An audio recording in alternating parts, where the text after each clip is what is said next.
و تو یه شبکه سیاسی اینترتینمنت، بعد یه خط به قولی سیاسی فرهنگی رو دنبال میکنن، به خصوص وقتی سراغ برنامه‌های تاریخی میرن. خب خط سیاسیشون خیلی هم خط سیاسی تندیه. وحشیگری رو تو مردم تقویت کرده بودن که واقعا آدم میگه اصلا چطور ممکنه یه همچی حالاتی.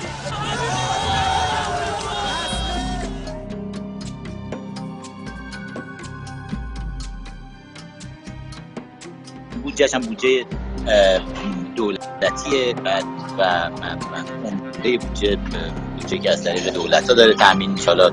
چه دولتایی محرمانه میمونه.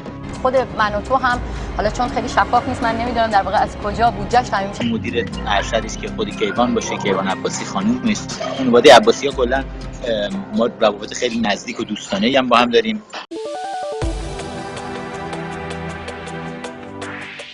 طرز تفکر اینا اینجوریه که این دعوت مردم حالا به هر ایدئولوژی، چه مذهبی چه هر ایدئولوژی دیگه‌ای،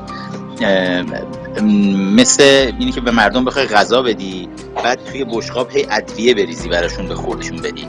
بعد اینجوری نمیشه، باید بذاری اینترتینمنت باشه، مسائل دیگه‌ای که مردم الان روزمره باهاش درگیرن اونا باشه توی دیس، بعد این مسئله رو به عنوان ادویه بهش اضافه بکنی، آروم آروم طعمش بشینه به دهن مردم، وگرنه ریجکت میکنن. با توجه به شناختی هم که از مدیریت کلان من و تو دارم، اونا هم یه خط خاصی رو دنبال میکنن، اونا مخاطب رو جذب میکنن، یعنی از طریق اینترتینمنت در واقع جذبش میکنن، بعد زیر پوستی فعالیت‌های سیاسیشون رو با اون مخاطب انجام میدن.